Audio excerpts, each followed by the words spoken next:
Good evening, all. It's 7:13, and I apologize for our late start this evening. This is the November 7th meeting of the Wilmington Board of Selectmen. All members are present this evening. We were from 6 until just a few seconds ago in an executive session for the purpose of discussing collective bargaining with respect to the American Federation of State and County Municipal Employees, Local 1703, Unit 1, and the International Association of Firefighters, Local 1370, in accordance with Massachusetts general law, as an open meeting may have had a detrimental effect on the negotiation positions of the town, approval of the, I'm sorry, so we didn't have any executive session minutes in that meeting. If I could ask for all members or all attendees here and members to rise and join me in the Pledge of Allegiance. I pledge allegiance to the flag of the United States of America and to the republic for which it stands, one nation, under God, indivisible, with liberty and justice for all. Thank you all very much. It's been a hell of a couple of weeks, and I don't know what the criteria are for moments of silence. I don't think we've ever established a specific set of criteria, but I don't know who said it, but you'll know what the criteria are when they're put right in front of you. And I feel like last weekend, those criteria were put right in front of us. And so I hope everyone here will put up with me in my request to ask for just a brief moment of silence for the tragic loss of one of Wilmington's sons, the young Atlee Miller, last weekend.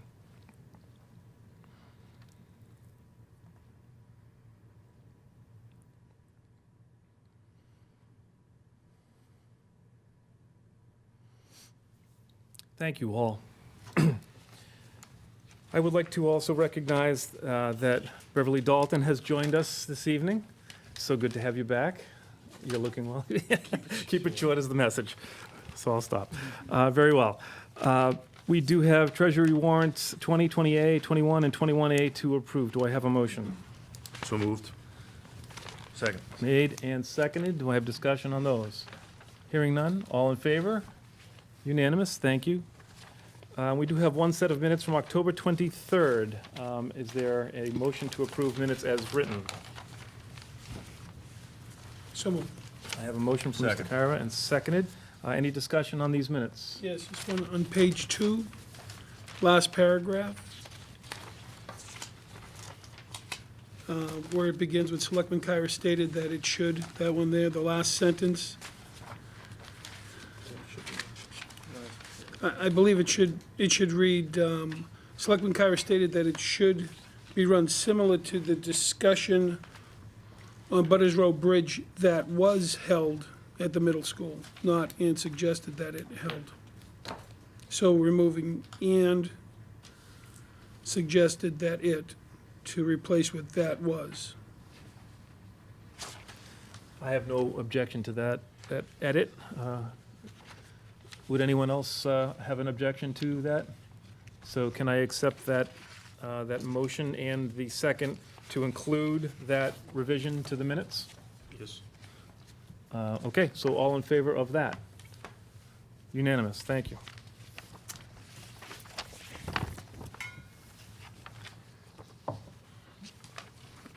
And our scheduled 7 o'clock appointment, sorry, Karen, is with Ms. Karen Rashis, Principal Assessor, regarding public hearing for the discussion of local property tax policy with reference to classification. Karen, I thank you for being here and for indulging us in our late start. We welcome you and look forward to hearing from you.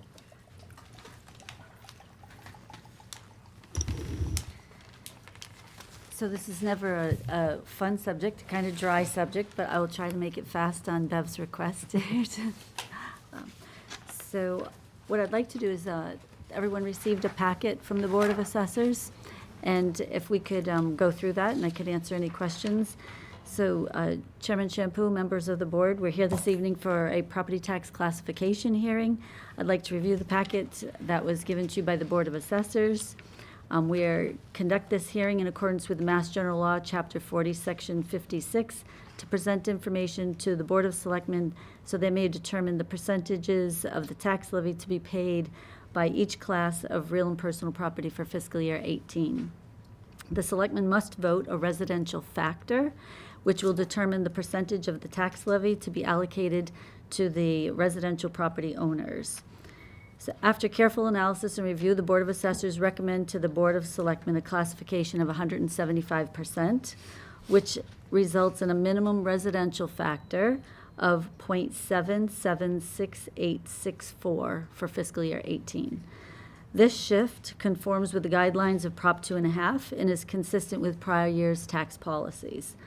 Adoption of this recommendation allows the town to assess and collect an equitable amount of taxes from the residential, commercial, industrial, and personal property sectors. This year, although was not a revaluation year, the assessments still need to be updated and submitted to the Department of Revenue for approval. The proposed assessed values were established by analyzing calendar year 2016 sales and income data with an assessment date of January 1, 2017. Our analysis resulted in the average single-family residential property value increasing by approximately 3.7%. This reflects the increase occurring in our current residential marketplace. The average tax calculation is simply offered as a guideline, and it does not mean that that is across the board. Some values go up, some go down, some stay the same. It depends upon the analysis that we have looked at. Traditionally, the Board of Selectmen have shifted the maximum allowable to the commercial, industrial, and personal class, and that's the recommendation of the Board of Assessors this evening. However, before I make the recommendation, we'll go through the packet and explain. So the second page is the Wilmington values comparison of what happened by class in values. You can see the residential class went up 4.1% from 3.1 billion to 3.3 billion. And when I just mentioned earlier that the average single-family value went up 1.37%, the reason this here is a little bit higher is because the residential class incorporates condos, vacant land, apartment buildings. Everything is considered residential, but the single-family was the 3.7. The average commercial value change from last year to this year is 3.29%. Industrial went up from 667 million to 704 million, which is a 5.4% increase. And personal property increased from 111 million to 118 million. I'm rounding there with a 6.4% increase. Just to be clear that those increases are comparing the total values, and that does not mean, just like with personal property, all accounts did not go up by 6%. There are businesses that go out of business, new businesses that come in. As an example, on some of that, we had FedEx was a $4.5 million new account this year. We did an audit on one company that was a $3.5 million increase. Boston Gas was $4.4 million increase. So there's pluses and minuses to come up with. That's just the difference comparing last year's assessment to this year. I just wanted to point out the chart at the bottom of the page. As you can see, the 3.3 billion, I think it's kind of clear in this pie chart that the residential class, that we are primarily a residential class, making up 77% of the property value, and the commercial industrial making up the remainder. If we turn to the next page, the tax levy this year, the amount to be raised by taxes, is $79,736,908. Down below in the chart, you can see that we have the full value, and column number 3, the percentage full value shares of the tax levy at 100%. So the residential class makes up 77.0704% of the total value, and the commercial, industrial, personal makes up 22.9% of the remainder. If you vote 175% shift, the residential class is then making up or paying only 59.87% of the tax levy, and the commercial industrial will then increase to pay 40.1268% of the tax levy. Last year, the percentage was the residential class made up 60.19%, and the commercial industrial 39.81. So in that last presentation that we had, when we talked about the percentage share and shift, the residential shift this year is less than it was last year. So that's helpful to lowering the residential impact. The next page is a chart that shows the impact of what factor you choose to vote this evening. So if you voted not to shift to the 175% and you left the factor at 1, you can see the first row. That would be your residential percentage share, again, the 77%, with the commercial industrial, the 22.9. The result would be an $18.55 tax rate for both classes of property, which would result in a $2,035 increase to the average single-family residential property and a $21,853 reduction to the average commercial. If you voted to shift 150% and not the 175, the residential share becomes 65.60%, and the commercial industrial personal is 34.9%, which would result in a residential rate of $15.79 and a commercial rate of $27.82, and that would result in a $817.30 tax rate increase to the average residential bill and a $4,927 decrease to the average commercial. So you can see the rest of the chart, but if we go down to the 175% shift, your residential percentage share would be 59.8733%. The commercial industrial would be 40.1268%, resulting in a residential tax rate of $14.41 and a commercial industrial personal tax rate of $32.46. So the average single-family residential bill would go up $210.55, and the average commercial would go up $3,544. You can see down below the average single-family value in fiscal year 17 was $423,885, and this year it's gone up the 1.37% to $439,673. The actual tax rate went down 4 cents on the residential tax rate, resulting in an average bill of $6,335.69. The commercial is below that. The fiscal year 17 commercial industrial average value was $1,716,677, and this year it's $1,825,872. The tax rate actually ended up staying the same, but the average bill increased from $55,723 to $59,267. And just remembering, this is also, I wouldn't have the information for fiscal year 18, but when we had our other meeting, fiscal year 17, and we compared Wilmington to Middlesex and Essex counties, that our average bill ranked 33rd from the lowest out of 83 communities in our geographic area. So given that we're only having a $210 average increase this year, I'm not sure of the exact ranking, but I don't think we're going to be increasing too much. Again, just stressing that those are averages. The next page is an 18-year history of the average single-family tax assessed value and tax bill and tax levy. So those numbers on the left-hand column under fiscal year that are highlighted in red, those were revaluation years. And the top being fiscal year 18 shows you that the levy is $79,766,347. Average increase $210 with an average assessed value of $439,675. You can see back in 2007 and 8, our average bill increase was similar to what it is now. And when we look on the next page on the chart showing what was happening with assessed values, you can see when values, with the economy, when values were low and they started to increase back in fiscal 2003, 4, all the way up to fiscal year 2007 and 8. and then it started to decline. And that's when our percentage shares started shifting again.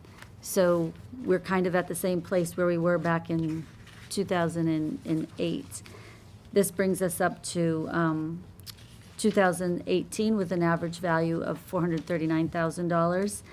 And something to point out here also, it's not on the graph, but to realize that when the economy was down in fiscal year 11, we had a roughly like 146 sales that year.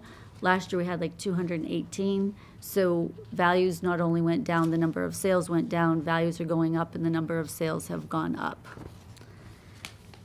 The last page is the Wilmington tax shift history. This is from 2003 to 2018. And you can see that we've always shifted the 175%, except back in 2004 to 2007. I don't mean to be repetitive, but I point this out every year that there was special legislation back then because residential values were climbing so much faster than commercial industrial values. Residents were picking up more of the tax burden than the commercial, so they had legislation that allowed cities and towns to go up to 200% to try to negate some of that impact. And we had, and that was like a percentage that would be ratcheted down over a 4-year period. So it went from 200 to 197 to 190 to the 183, and then the 175 kicked back in, feeling that it would have the economy would even out by then and values would catch up with the residential class. So this evening, if you vote the 175% shift with a tax levy of the $79,736,908, it would result in an excess levy capacity of $29,438.77. So once again, the residential factor that was mentioned on the cover letter, the 77.6864, that is when the board, the residential factor adopted by the board governs the percentage of the tax levy to be paid by the residential property owners. If the board votes the residential factor of the .776864, resulting in a 175% shift, this would be the most favorable scenario for the residential taxpayer, and that's the recommendation of the Board of Assessors this evening to the Board of Selectmen. Thank you, Any Karen. questions?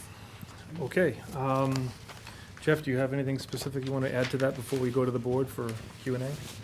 I think Karen covered it very well. Very well. So I'll go to you gentlemen before I go to the audience. Anyone can certainly feel free to start it up with a hand.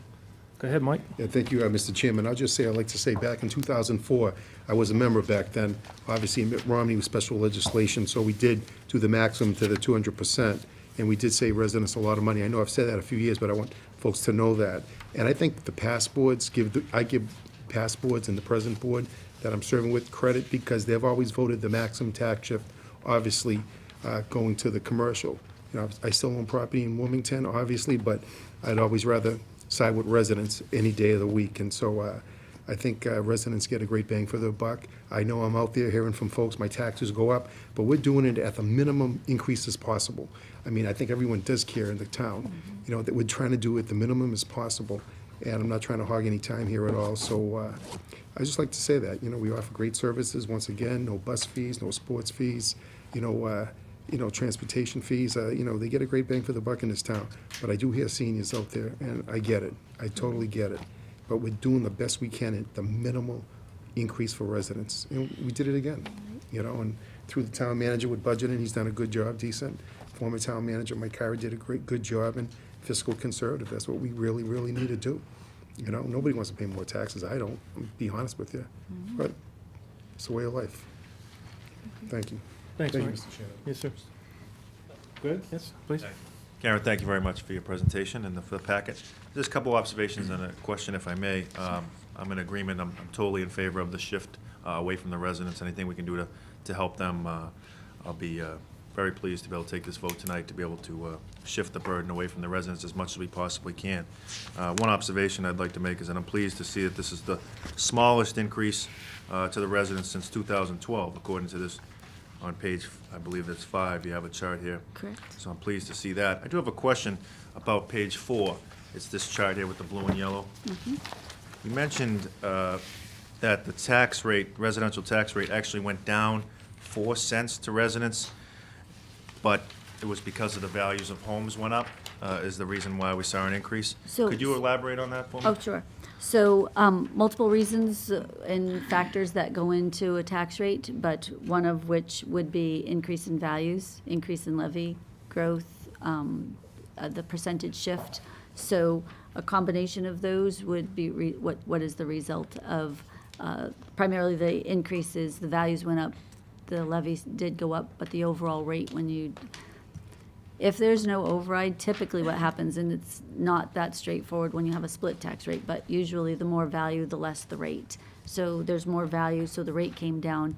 However, that doesn't work in cases when the percentage shift changes and the levy increases substantially.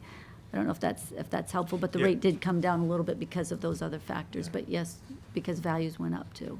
Yeah, I appreciate that, and I again want to thank you. A couple weeks ago, you gave a very comprehensive presentation on taxes. That was the first time I had been educated that much on the taxes, so I want to applaud you on that presentation, and obviously the one here tonight. And if residents get a chance to see the replay of that, I think it's worthwhile to understand where their tax dollars are going and why it is that it costs that much. I mean, nobody wants to pay taxes. I agree with Mr. McCoy. And although they went down 4%, I know it doesn't feel like that for a lot of folks, including myself. So it's important that they understand that. So I appreciate this presentation, and I look forward to supporting the maximum shift away from the residents so we can give them some relief. Do you have anything? Yeah, no, I have nothing other than thank you for the presentation, and I will be in support of the recommendation from the Board of Assessors on the shift. Karen, thank you for, like Greg just said, your presentation a couple weeks ago, a month or so ago. Like I learned a lot that night and tonight also, so I will be in support of the maximum shift that's allowable. So thank you for your presentation. Karen, if I may, I observed the same thing that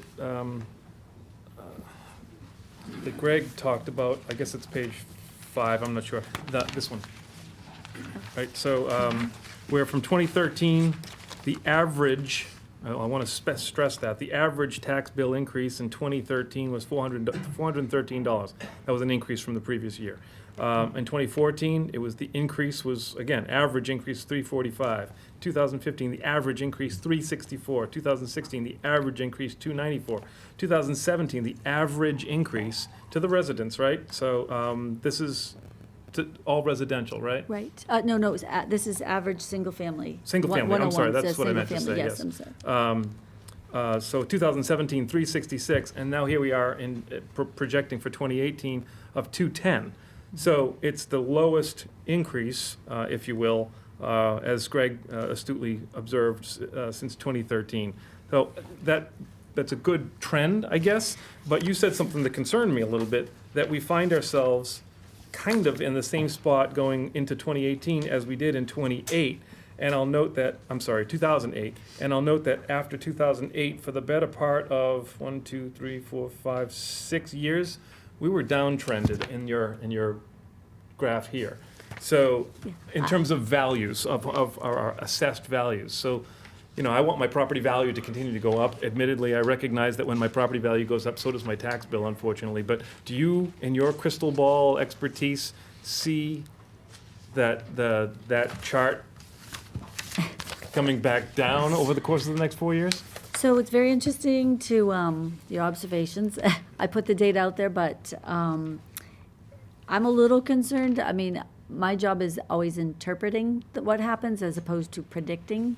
Yeah. I can only say that I know everyone's concerned, things go up, and when do they stop? And we all say, well, they're going to come back down someday, or they're going to plateau someday.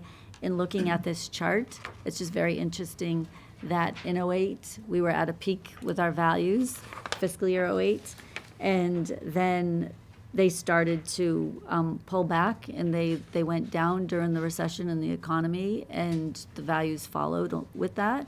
And then we have been enjoying, values increasing and appreciating again.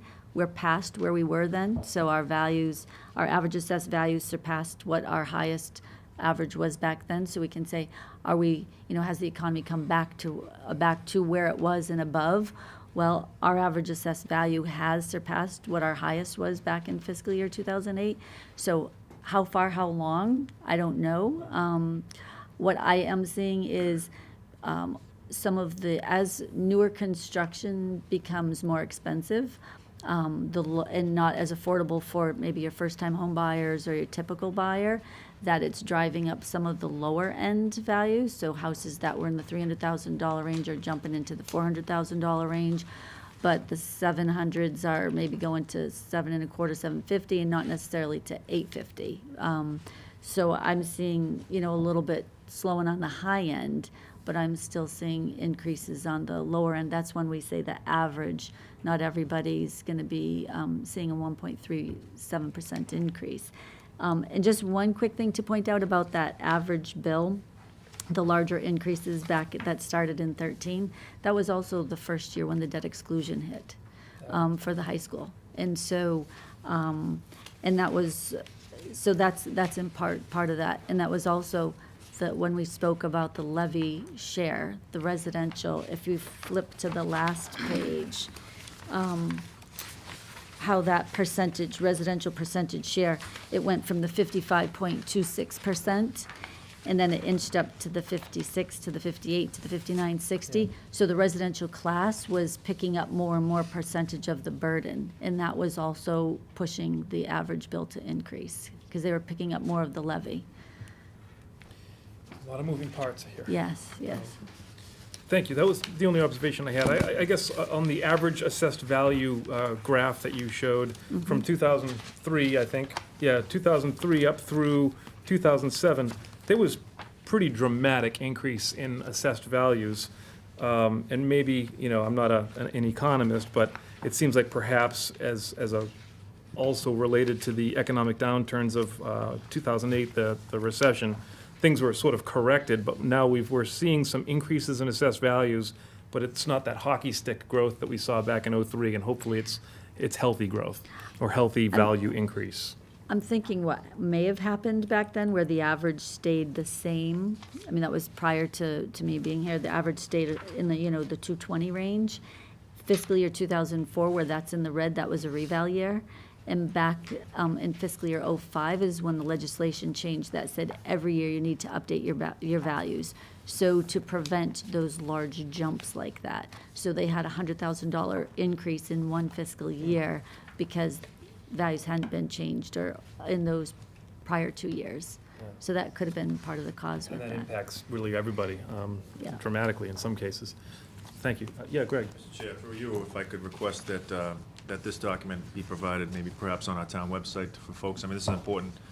Not only the takeaway tonight should be that I think all the selectmen are in favor of shifting the burden away from the residents, but this is important information I think that the residents should be able to see. So if we could share this on the website, that folks could see this, I think that'd be great. Yeah, no, I Thank you. agree, Jeff. I'm sure that's something we can make happen, right? Yes. Great, thank you.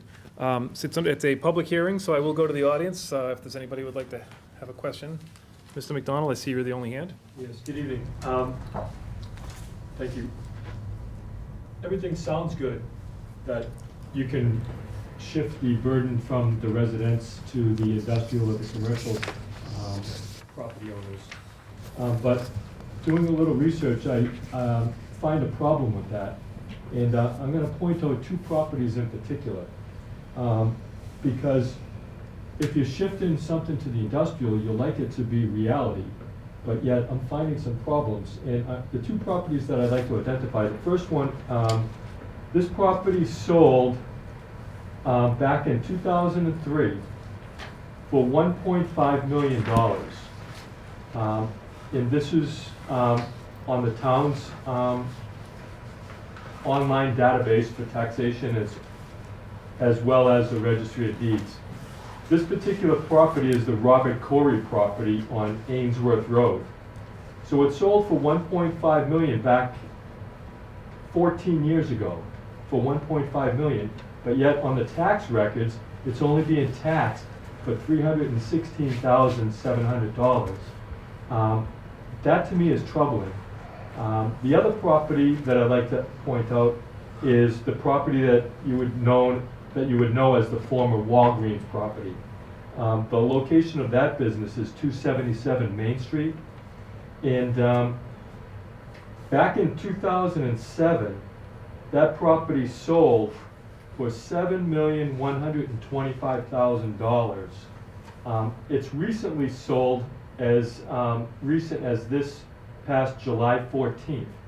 It sold for $5,170,000. Yet the tax records show that it's only being taxed at a value of $3,041,100. And so when we come here tonight and we hear that the burden's gonna be lightened for the residential taxpayers, and then I do some research and I found these troubling things out, basically the only conclusion that I can draw from that is talk is cheap. We have a serious problem. And what I'd like to do is I'd like to present this to the board. I'd like you, maybe we can start with Mr. Loud and you can pass it down. You can show everybody these documents. They're from the town online database speak and to from that. the Middlesex North Registry of Deeds. Mr. Chairman, can I interrupt? Yeah, please. The Walgreens sale includes the 10-year lease that Walgreens is still paying. So your facts aren't all accurate, Kevin, as usual. Because I looked into that property for some personal reasons for my son and I, and Walgreens, the sale of that property included the remainder of a 10-year lease that the Walgreens is paying. So that's why it was $5-point-something million and not the 3-point-something. So I'll give you that. I'll give you that. don't just give me that. I'll give you that. Stop spewing things out, Kevin, when you don't know the facts. I know. That's what I'm Right saying. here from the Registry of Deeds, back in 2007, it sold for even more. It sold for $7 million. Why is it being taxed at such a low Kevin, amount? that was probably part of the build-out that the owner did for Walgreens. This But is you a don't. property sale. You don't. You base your It's taxes not on all. It's not property all the sale. property, Kevin. You got to look at the bill of sale, and you're not. And that's your problem. You just You're got- not. You're not looking at what was sold. You just got finished saying tonight that you learned something the last meeting and you learned something tonight. You're learning something right now that. That's not factual. It's not factual, Kevin. So, It's not factual, it's I'm done. actual Thank a you. deed that's on record at the Registry of Deeds Kevin. for the property. Sir, I'm gonna ask Ms. Rashes to it sounds like you have the response prepared.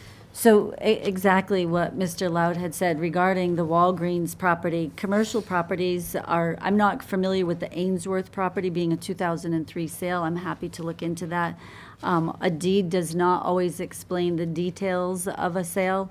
Mr. Loud, when he was explaining on the sale for Main Street, I actually have a court case on that property.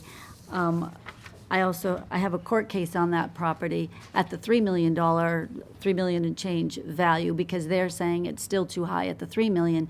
The $5 million did include other things with the lease. Some of the commercial sales that you'll see throughout town oftentimes are packaged with other, their deed might look, on the Registry of Deeds, might look as if it's an arm's length sale, but they're part of what's called a REIT, and those are real estate investment trusts, and somebody will come in and they'll buy a package. So Wilmington might be only, their property might be only a piece of a much larger acquisition from a large company. It's not like buying and selling single-family residential properties. There's leases involved, there's many other factors that come into play with commercial property. We do our best to research them. We did research the Walgreens. That happens to be a 2017 sale, not a 16 sale. However, we did look at the 17 sale to make sure it checked with our income and rents and vacancies, et cetera. And I'm not sure right off the top of my head what the fiscal year 18 value is, but it is not going to be the $5.1 million sale, just for the reasons like Mr. Loud had explained. Thank you, Karen. In the property on Ainsworth Road, that's actually a piece of vacant land.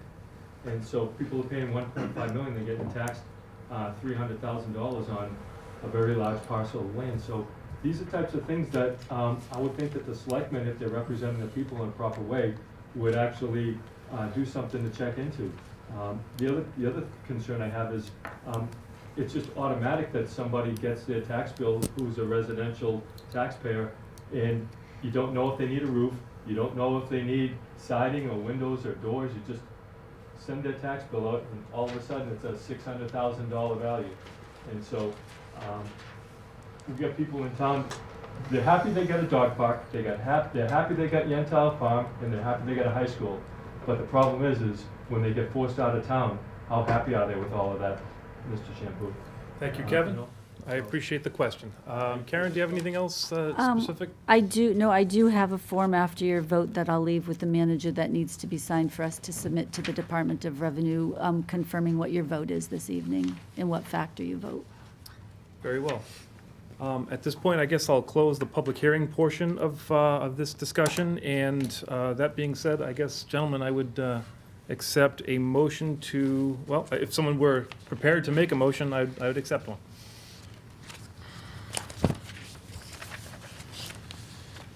Mr. Chairman, I'd make a motion that we accept the Board of Registers assessment after careful analysis, Selectmen's classification shift of 1.75%, which is the minimum residential factor of 0.776864 for fiscal year 2018. I just accept the recommendation of our Register assessors. I'll second that motion. All right, I accept that as a motion and a second. Is there additional discussion from the board? I see none. All in favor? It is unanimous. Thank you. And once again, Greg, it's a good suggestion. I encourage residents to find this on the internet. It actually is interesting charts and graphs. And Karen, you do a very good job of presenting it in a way that's understandable. It only took me 9 years of looking at it to finally get it. So thank you for being here.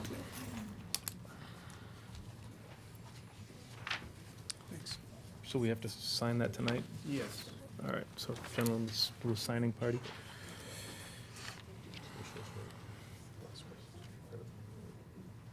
The document will be going back and forth here for signatures, but I'm going to jump to our scheduled 7:30 appointment. Again, forgive us for the delays here, but this one's worth the wait. It's with our own Chief of Police, Michael Bagonis, with regards to a process for re-accreditation, as well as some discussion about the Santa Run. Chief Bagonis, welcome, sir, and thank you for being here. Thank you very much for having me. Thank you to the other members of the board and Mr. Hull. I appreciate your request to have me come and speak briefly on accreditation. I had sent a correspondence a few weeks back, was read at the board's meeting previous to this. So I was asked to come and give more details on it. So in May of this year, we had some independent assessors from the Massachusetts Police Accreditation Commission come to the police department for a 3-day event, and at that time, they reviewed all of the criteria that were required for our reaccreditation. They covered management, operations, and technical support activities. During that evaluation, they looked at policy development, emergency response planning, training, communications, property and evidence handling, use of force criteria, vehicular pursuit, prisoner transportation, and holding facilities, among a few. The assessment team that came to the Wilmington Police Department found that we were in compliance with all 257 mandatory standards for the state accreditation, as well as 78 optional standards out of the 125 optional standards. Optional standards sometimes relate to the specifics of your community. So if you don't have that process in your community, you're not obligated for that standard. So on Thursday, October 12th, the commission voted unanimously to award us reaccreditation to the police department. This was our third accreditation. There's two options that you can go for. You can go for certification, which is a lower standard. We had begun with that back in 2010. Have moved our way forward through accreditation in that process. So I'm kind of happy. Just as a back note to the accreditation process, it's relative to a culture within the police department. It can't be done by one individual, although I have to recommend, kudos for Dan Murray, Lieutenant Dan Murray, who was our accreditation manager, as well as Brian Pupa, who was the previous accreditation manager, who spent a lot of time working on the program.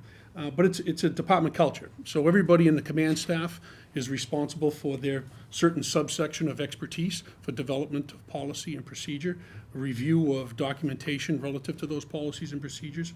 And that's the clear benefit of accreditation, is you get the entire department involved. So with that, some of the benefits that they named for accreditation is, you create a norm for the performance of the police department. It provides ability to correct deficiencies as you come along and you're reviewing your policies and the documentation to go with it to see if something's not exactly right. You can make adjustments along the way. It gets the department to commit to policies in writing versus just, I guess, the old tale, the old wives' tales of this is how we do things. It's actually documented, which is a very professional way to do things. As I said earlier, it promotes a culture in the department, and it also creates an even-handed application of police services. So if you're following the rules and you're following the way things are supposed to go, everybody should get treated the same. And that's one of the big concerns of procedural justice in 2017. It also, the benefit of it, provides an independent means of an outside agency coming and looking at what we do and how we do it. So that check and balance is very helpful for us, because sometimes if you're in the silo, it's hard to see outside of it. So having someone come in from the outside that studies professional police departments to say that you've done it right and you're meeting all the standards is very important. One of the benefits, I guess, is that it minimizes the department's exposure, the town's exposure to liability. Builds stronger cases against frivolous lawsuits, and it also reduces the liability insurance costs over time. So I guess the biggest part is it enhances our reputation with the community. If you have an accredited police department and you're following all the standards and you're even-handedly applying enforcement across the community, people accept that. People understand it and they respect it. So just some of the quick facts. We were, I think, 39th in the state of Massachusetts back when we became accredited. There are 75 accredited departments in Massachusetts now, 20 certified departments, and another 117 in self-assessment. So, like I said, we began with certification in 2010. We won our first accreditation in 2011. And we've been reaccredited in 2014 as well as this year. So, like I said, it's kind of a daunting task to take on. It's purely voluntary. We're not required by any law or statute to make us do it. We do it because we believe it's the right way to run the police department. And I have to give credit, once again, to everyone in the police department, from the newest patrolman all the way up to the deputy chief and myself. We're all responsible for maintaining the standards of accreditation. So I'll open up to any questions anybody might have. Yeah, thank you, Chief. I'm going to start, if that's all right, with everyone. I'll be brief.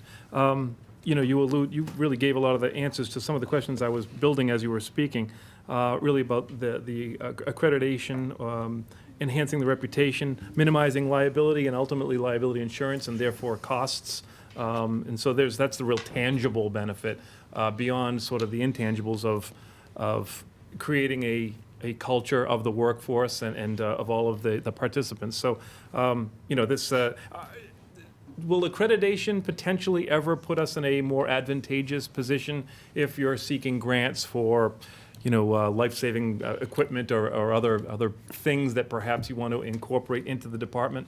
Sure, there's a lot of grants, federal grants, that require certain policies and procedures to be in place, and we've had those, like the vest program for bulletproof vests. You have to have certain policies and procedures relative to that in order to receive that grant.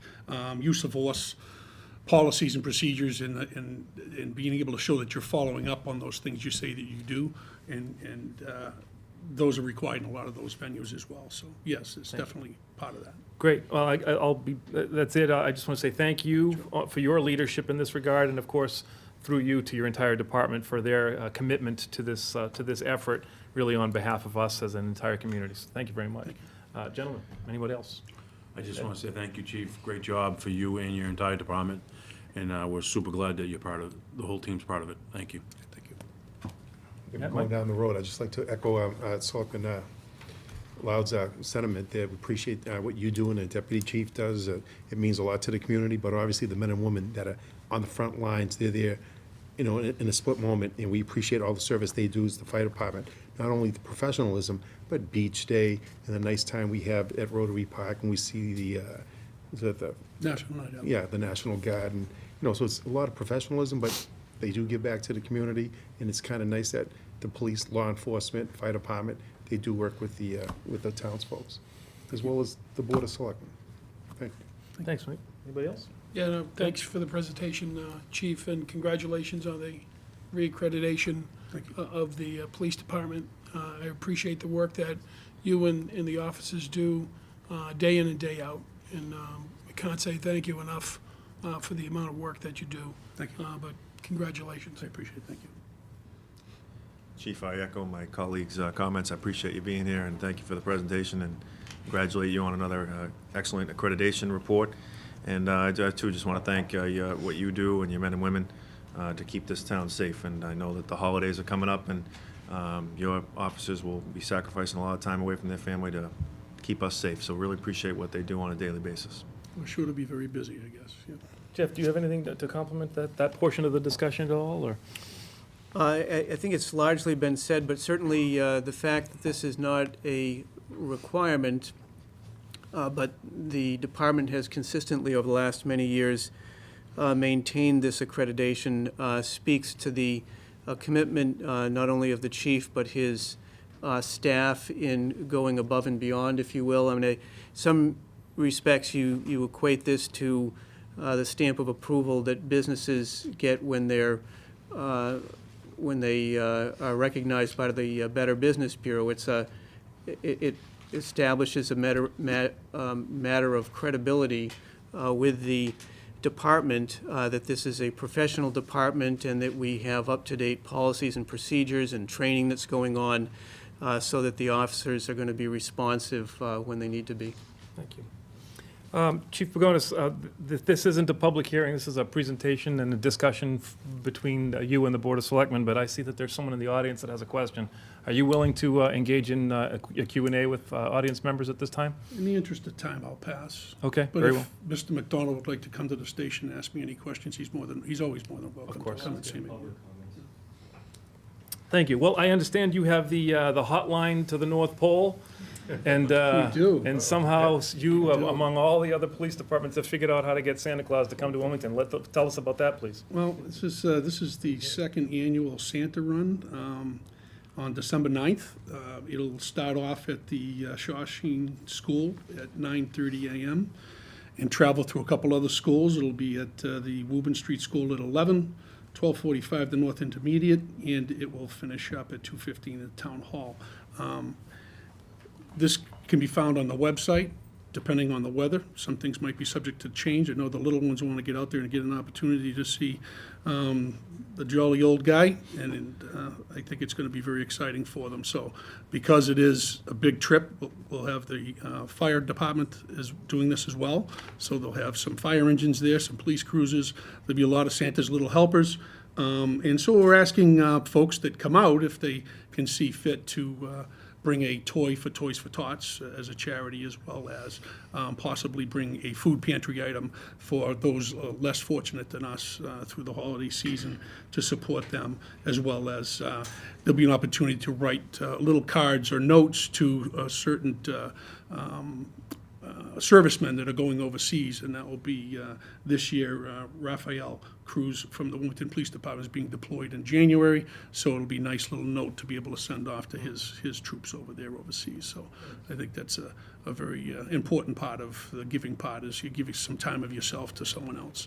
So we're looking forward to it. It's a lot of fun. There's music, there's people jumping around and dancing. The kids get a great time, so it's really a great event. And once again, like I said, it's supported by the entire Wilmington Public Safety Division. So.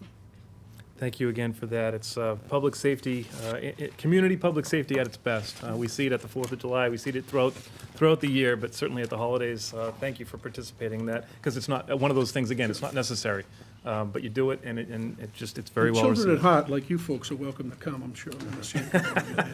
Oh, that's much appreciated. Any other thoughts on that at all? Great. Thank you again, Chief, for that. We appreciate it. Thank you. So if I could, we'll go to the 7:40 scheduled appointment or discussion, which is with regards to electronic communications with residents. And so this came about really through conversation that I had, that I think that Mr. Bendel has had with me and maybe with the town manager and others, just about the to try to draw attention to or make residents aware of what kind of outbound communications exist. And, always being mindful of, are there ways to improve, to be more available, but certainly to make sure that people are taking advantage of the communications tools that are currently present. So I don't want to speak for, I just did, but Greg, is that your thoughts about what you hoped this discussion would be? Yeah, thank you. I think I brought this up, maybe it was a few months ago now, but just wondered if we could just take a look at how we're communicating with residents. And really, a lot of what I was talking to the manager about was highlighting a lot of the things that we already do and that folks might not be aware of. And to the manager's credit, he's been very receptive to this, and he's spent a lot of time working on this, so I really appreciate it. But some of the things that I was thinking about, in just keeping in mind that communication is key, and being mindful that a lot of residents are taking to the digital world to find their information. I just wanted to highlight a few things and then maybe offer up a couple of the suggestions that I made to the manager. The first thing is I want to applaud the town of, I think it was maybe 2 years ago now, maybe more, that they invested in a new website, which I think is just fantastic. It's really easy to use. I think it's user-friendly. It also has the adaptive response, which means you can open it up on your phone or tablet and it will respond to you. You don't have to scroll all over the earth to find things, which I think is really useful now that folks have a lot of phones, tablets, and devices. And it's really helpful in terms of paying your bills online. I know hopefully residents are taking advantage of that, and being able to pay your bills online. You can certainly pay them in person or through the mail, but a lot of folks like to choose online. I think the town has done an increasingly better job at their social media right now. They're just using Twitter and putting out information, news alerts for folks via Twitter. And I think that's great. And also, I think we should point out to folks, some people say, well, I don't have Twitter. I don't use Twitter. Well, I would say to those folks, I want to remind everybody, you don't have to have Twitter to see what the town is tweeting. It's also available on our website. So you don't have to have a social media account. You may not choose to do that, and that's okay. But if you don't want to miss out on the tweets, there's a section on the website under Twitter, and it shows all the tweets that the town is sending out, which I think is really beneficial for folks. And I know that in the manager's office, I think Jackie and others do a really nice job of scheduling some tweets, and I look forward to maybe perhaps an increase in more information going out via social media for folks in the future. And I know, this doesn't look like an increased workload for anybody because with the technology, I think they're already using a software called TweetDeck, which allows you to schedule tweets in advance. There's another good one that we use that's in the school called Hootsuite, where you can schedule this stuff in advance when you have some time to go out on a particular date whenever you want. So the manager and I have spoken about that, and I really appreciate him being receptive.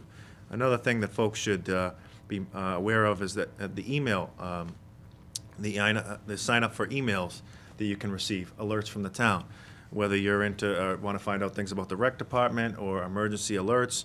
It's actually the way I find out about the Board of Selectmen agenda. I get an email on Friday from the town of Wilmington. The Board of Selectmen agenda has been posted, and that's how I get it before I get the packet on Friday night. So there's a lot of different email subscriptions that you can subscribe to, whatever you're into. The town offers it on their website. You can customize so that I think we all get enough email these days, but if there's something you want to find out about from the town, it's worthwhile taking a trip on there. Also, I want to point out that I did a little research in terms of what are our neighbors doing doing in terms of communication. Tewksbury is also using a very nice website, and they also are using Twitter. They're also using Facebook, and I don't know if I'm ready to advocate for Facebook. I think that's a lot of takes a lot of time, and I don't know if the town ought to get into the business of monitoring a Facebook full time. Maybe that's a discussion for others or for another time, but that's what they're using. They were the only neighbor that I found were using Facebook. Barica has a very nice website as well. They have something similar to ours called the Constituent Corner, where they can go on and ask questions that they might be thinking of or be wondering. And I think that's really similar to what we have. We have also a section on our website where you can frequently ask questions and where do I go to. I think it's actually called Where Do I Go? And it can point residents into the right direction. If you have a question about water or trash pickup, stuff like that. And there's really a great section that I hope people will check out. Reading has the actual same exact website as ours, and so obviously they have a very fine website themselves. And I want to point out that our police department has an awesome, fantastic website. If you haven't visited, I think it's newly revamped in the last couple of years. And the police department does an awesome job on social media. There were recently, WCTV did a nice forum the other night. Mr. Hayes was there representing the Apple, and Mr. Stavro from the police department was there representing the police department, and just talking about all the different things they're doing to keep up with residents. One thing that I really thought was really cool was that they've started this, maybe you've seen it, maybe you haven't, 9 o'clock, reminder to lock your doors. I've seen a lot of break-ins, nationwide, and unfortunately in this area as well. But they've come up with some really creative ways to remind folks to lock your doors around 9 o'clock, and I really appreciate what they've done there. The police website, I bring that up because it's also an important way where folks can sign up to get emergency alerts. If something was to happen in town and you wanted to be contacted through an emergency alert, you can sign up with a cell phone or a house phone. If you want to find out if there's an emergency, if the town puts out an all-call, in case of emergency, we don't want you to miss out on that. And so with that, in addition to the great coverage that the Town Crier, the Apple, and the Advocate give us, and I can't say enough about what WCTV does to broadcast these meetings live and then replayed on social media and on the web, I really hope residents are taking advantage of all these things. And again, I have some ideas of perhaps how we might be able to improve that. But I wanted to highlight these things. I think it's really important. A lot of times you run into folks, I'm sure you all do, and they say, hey, what about this? What about that?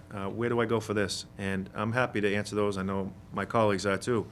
But if you want to be able to just do it from your couch, from your phone, from at home, these are some of the things I urge residents to take advantage of. So I offer that as a very lengthy introduction to the conversation. One more time on that, Greg? Yeah. No, thank you, Greg. I appreciate you bringing this stuff to everyone's, our attention and really the town's attention.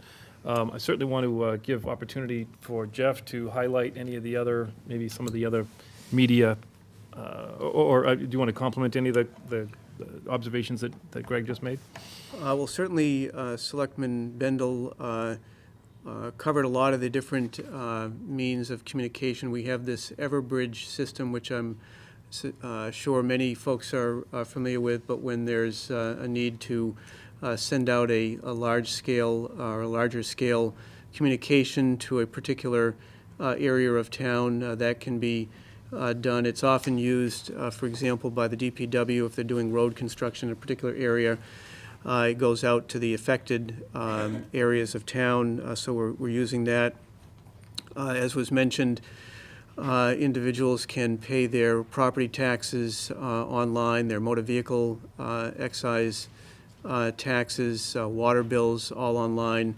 The town clerk's office, people can make payment for the dog licenses. I would just note that we are going through a conversion right now with the town clerk's system, so there may be a little bit of a downtime at this point, but we'll have that up and running. And then certainly, as was mentioned, the rec department is a very heavy user of both social media as well as being able to obtain information about different events and trips and so on. There's a e-alert system that people can sign up for and become aware of that trip to Alaska or wherever it might be. So the library, again, Tina Stewart and her group is very up on using social media to communicate to patrons and beyond. So, and certainly, as was mentioned, the police as well, the fire, the chief uses Twitter to get information out about various fire safety issues. So I know we can make improvements, but I'm pleased to say that many of the departments are really on top of this. Thank you, Jeff. Could I ask you just to expand a little bit on the Everbridge? I know that can be neighborhood or sort of regional notifications. What do residents have to do to make sure that they are reachable? And by what means does the Everbridge system reach them if there's a need to do so? If it's a road closure or plowing, or I don't know. What are the criteria that we use that system for? And how does a resident make sure that they are in the system so that they can be notified? Well, in terms of how the information is distributed, depending upon the circumstance, DPW, for example, they will go into the system and target a particular area that may be impacted by a construction project, and by address are able to send out the message to that particular audience. In terms of the how people get on the Everbridge system, Chief, you may be able to answer this one. I believe everybody should be, or most people should be on there right now, correct? There's a large group of residents that are on it. It is an opt-in, it doesn't go by the white pages, because most people don't have home phones anymore, so it's whatever you choose. So you can receive a text, you can put your cell phone on, your home phone on, you can get an email, you can get it from a myriad of different uses. The town's website, under, I think it's e-information, as well as the police department. If you go into this tab, drop-down tabs, you can find it where you can opt in. So you go in, you sign up, and you put whatever information you want in there to receive. I think it gets down to the nitty-gritty of what type of information you would like as well. So, it's pretty a robust system.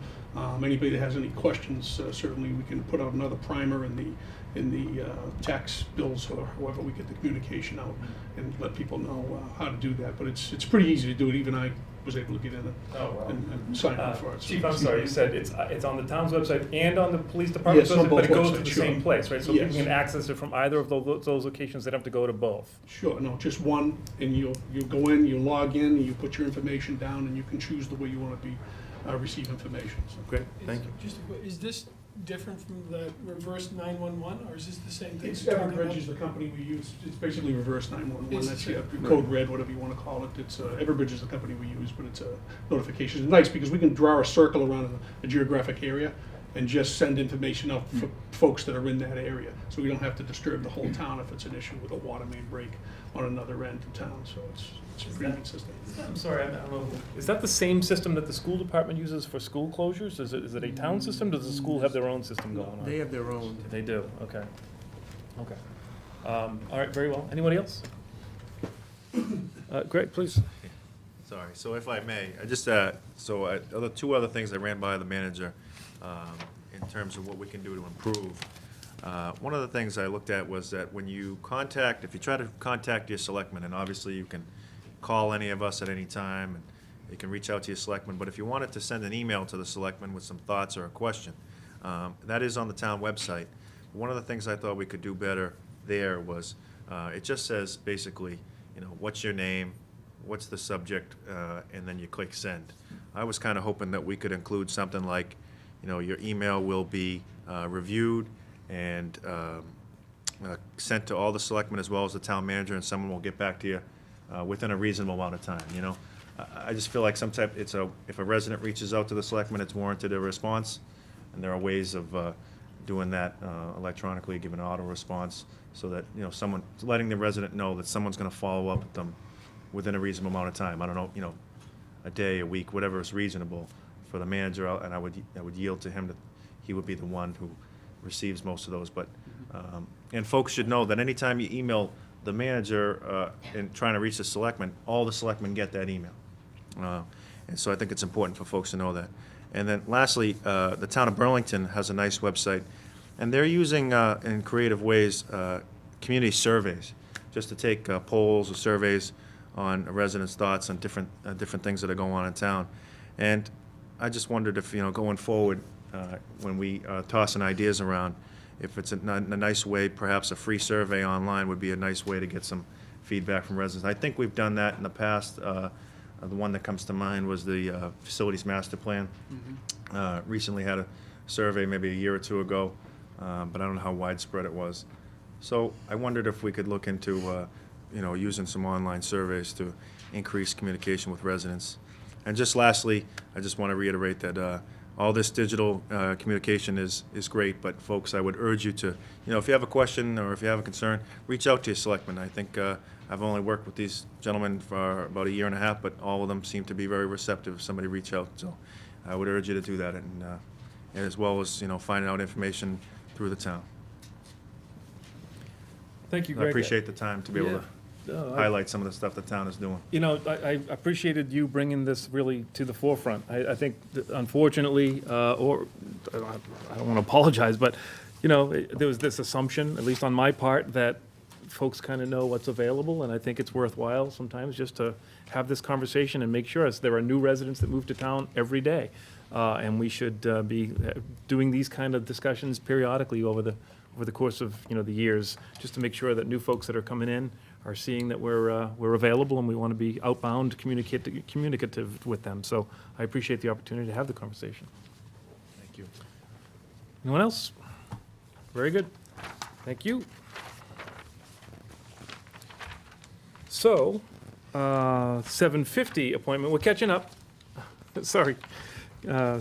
So we're going to talk about beach fees, and I guess I know that there was a nice presentation made back, I don't know, what, a month and a half, 2 months ago, by Karen Campbell, our Recreation Director, and a discussion was had by a portion of this board. Some of us were unable to participate fully, but I believe that Karen is looking for a little bit more at least understanding of our opinions on this. So I don't want to speak for Karen or for Jeff or anybody else, but Jeff, I'll turn it over to you to sort of guide us in this portion of the conversation. Thank you. So you'll recall in your packet, there's the presentation that Karen provided back 4 to 6 weeks ago or so about the beach fee program. Then there was a follow-up correspondence from October 30th, where Karen was looking for feedback. She poses a series of questions, trying to get a sense of the board's particular position or concerns. I would note that she indicates here in the communication that it's clearly been the longstanding practice or in policy that the overriding priority here is to serve the Wilmington residents. And for those of you who were involved 4 or 5 years ago, you'll recall the challenges that we faced at Silver Lake because of some of the things that were going on there. There were a number of different changes that were made, and to some measure, I think we become a victim of our own success, because as the area has been improved, and the DPW has really done a stand-up job in terms of keeping the beach raked and cleaned. Public Buildings has been over there to address some issues at the bathhouse. It's a place that people want to come to, including out-of-town residents, and that has created some issues of its own. I think one of the points that I find particularly salient in Karen's memo notes that Wilmington residents, although they have not been required to pay a fee for a number of years to use Silver Lake, in effect, they are paying a cost to maintain the beach and the bathhouse through their taxes, because when Public Buildings goes over there and does the painting or work to the roof or whatever, when Public Works is there making sure that the beach area is cleaned, that comes out of people's regular taxes. The challenge, I suppose, of having certain categories of non-residents being able to come in without any kind of a fee is that those folks are not paying anything at all, because they don't live in town, so they're not paying anything through any property tax, and if they're exempt from a fee, then they're not paying in that way. So in effect, they're getting a better deal than the residents who live here. So with that being said, I think the real intent tonight is to get some specific direction from the board as to what the concerns are. My recommendation continues to be that the existing system should be in place. I recognize that there's some inconvenience for folks and that there's some costs associated with people from out of town that may be relatives of Wilmington residents or friends of Wilmington residents, but I think some of the challenges that have been noted previously are how to determine who's a friend or who's a relative, and to have a 16-year or 17-year-old person responsible for trying to make that call, I think is not where we should be going. Thank you, Jeff. Karen, you're in the audience, so I certainly want to acknowledge your presence here tonight, and thank you for hanging in there. Don't want to put you on the spot, but Jeff gave us pretty much the 411 there. Any additional commentary? No, I think you said it beautifully. I do think we're a victim of our own success. I think as the beach has become nicer every year, it's evidenced by the fact that now people want to take their friends and family. It is a heavily used beach. It's not a place that is ignored or not appreciated by residents, and it would be really great if I believe that my strong recommendation is to keep the policy as is. As I did present, it wasn't the point of my presentation, but we do run at a deficit. The non-resident fees do not cover the payroll that we pay out, and that's on the rec department. And I think in a perfect world, it would be great if we could just try to do our best the way we're doing it right now. Thank you. So, gentlemen, Jeff has indicated a desire to get some direction from the board, so have at it. Anyone? Ed, go right ahead. Thank you, Mr. Chairman. Karen, I think you do a great job overall, but also with the beach. And when I got this in October, I intentionally did not respond because I agree with you and Jeff that you should leave it alone in the system that you have in place now. I was here for your presentation, and I agree with both of you that it should be left alone. So that's all I really need to say. Thank you. Okay. Anybody else? Yeah, I know you mentioned, Jeff, that the residents pay the cost through their taxes. And so I get back to the thought that, if the residents are paying the taxes to maintain the beach, shouldn't they be allowed to take their grandchild to that beach as well? And therein lies the problem. And how can we best serve the Wilmington residents and their families?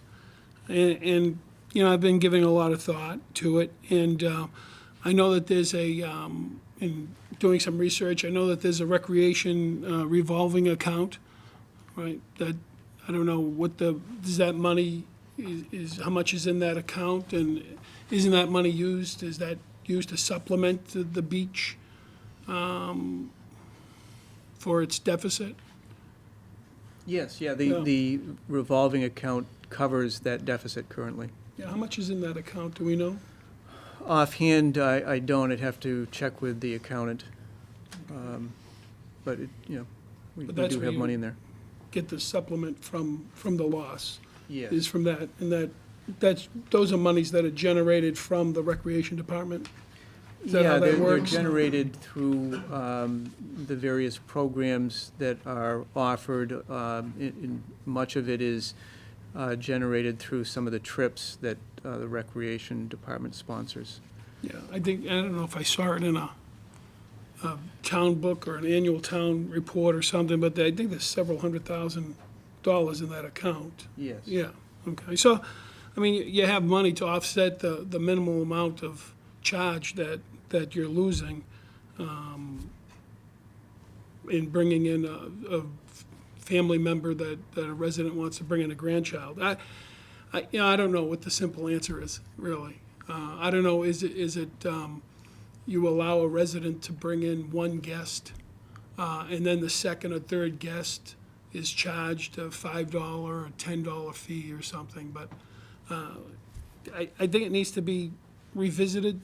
I think if you have those additional funds in that recreation account, you need to look at that. And the way I see it is that we're always running at a loss at the beach. I don't know that we've ever run a positive, right? That's true. Okay, so it's not that it's unusual that we're running at a deficit. It's just that, just find it hard that, we allow outside residents to come to Yentile Farm. We don't charge there. We allow the outside residents to come to the dog park, and to use any other facilities that we have here, but we're now saying that the outside residents who are relatives have to pay a $10 fee to go to the beach. And I understand that there are some issues in staffing, there might be an influx of people going to the beach. But again, I would like for you to look at, maybe a resident has one guest pass, and you charge the other person. Just throwing that out there. Greg, yeah, please. Yeah, thank you, Karen. This is certainly not an easy one, so I don't envy you here. Appreciate you've spent a lot of time trying to come up with a solution that works for everybody, so I really appreciate you doing all that. And I ultimately, from my perspective, we obviously have to keep it free to residents. I mean, that's part of the mission of the beach that you provided for us a couple weeks back, and I agree with that. We need to keep it that way. I mentioned last time, and I want to just think it's worth mentioning this time again, is just perhaps we could look into offering a package that would be able to be purchased at the beginning of the season. I sympathize with Grandma who has a couple of grandkids that live in Tewksbury, or perhaps your babysitter lives in Barica, but she takes care of your kids and takes them to the beach every day. I wondered if there was a package that could be offered that might be beneficial to the town. We might make out in the end. And then obviously I know we're out trying to offset the costs of some of the overhead that we have there in terms of lifeguards, and want to give another plug if there's any lifeguards out there. We're still looking for some, right? Thank you. It's never too early. But I do have one question. Is the ultimate goal of the beach to make money? I mean, I know Mr. Kyra mentioned that we've been running at a deficit. Are we ultimately trying to make money here, or is it just we're just trying to offset the cost for the overhead to run it? It's never been the goal to make money. I think we're just trying to operate as fiscally responsibly as we can. I don't believe that it should be on people that take recreational classes or programs or trips to fund the beach. So I think the non-resident fee really makes sense as we struggle to keep it free for residents. If you look at the surrounding beaches that we looked at, almost all of them do have resident fees of some kind, whether it's a season pass or a car pass or whatever. And we've been able to avoid that, and Recreation has covered that. And because we offer such a wide variety of classes and programs and trips, I believe that's why we're successful in being able to offset. I wouldn't want us to have to lose the ability to do some of the other things we've been able to do, because we have built up this recreation revolving fund. That was how we were able to fund the dog park for the town. That was how we were able to fund the pavilion down at the Shawsheen. We've done playgrounds. We've done the resurfacing this year at the Woburn Street School. I would just hate to have our ability to do wonderful things for the town be compromised because we're trying to open the door for non-residents. And believe me, I do sympathize. I've talked to people every summer who have very compelling stories of the people that they would like to bring to the beach, but we keep coming back to the fact that it's really hard to allow one group of non-residents without expanding to other groups, or without opening the floodgates, I think is what I would see happening. I think once you decide it's grandchildren, I don't know how you differentiate between the great nieces and great nephews, or the cousins, or any other group. So I agree. It's a tough question, and that's what keeps bringing me back to the current policy as being the fair policy.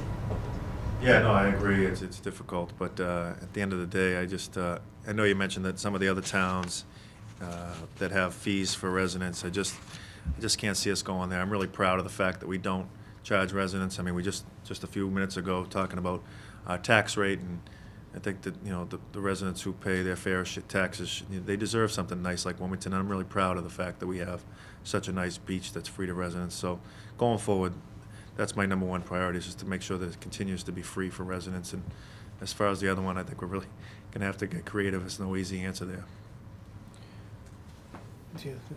I guess we've certainly tried to be creative. One of the concerns that I would have about taking steps that may increase the deficit from year to year is that we need to be conscious of the trend in the revolving account. And Karen alluded to it when she talked about the opportunity that has existed now for a number of years to use those funds on other public spaces to make improvements.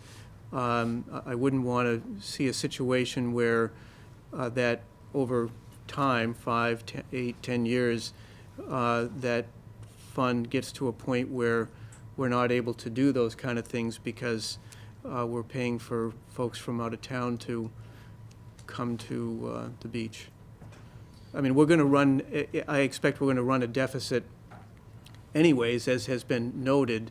My concern is that the offering of free passes for out-of-town residents is just going to exacerbate that ongoing deficit. And correct me if I'm wrong, and I don't care who answers. You know, it's a bit of a catch-22. As someone said, I think it was you, Karen, we're victims of our own success. If we put in place, or if we were to somehow conceive of some great idea that solves that hypothetical, that situation, it's not even hypothetical, it's a real situation, I'm aware, then we potentially increase the number of people on the beach. And if we increase the number of people on the beach, we have to increase the number of, because there can only be so many people per licensed lifeguard, right? So we have to be mindful. People in the water per lifeguard on the, yeah. Okay, so what I'm getting at, I guess, is we hit a line at which point, we have to either hire another lifeguard, which exacerbates the problem, or we start shutting the gate and no more people in.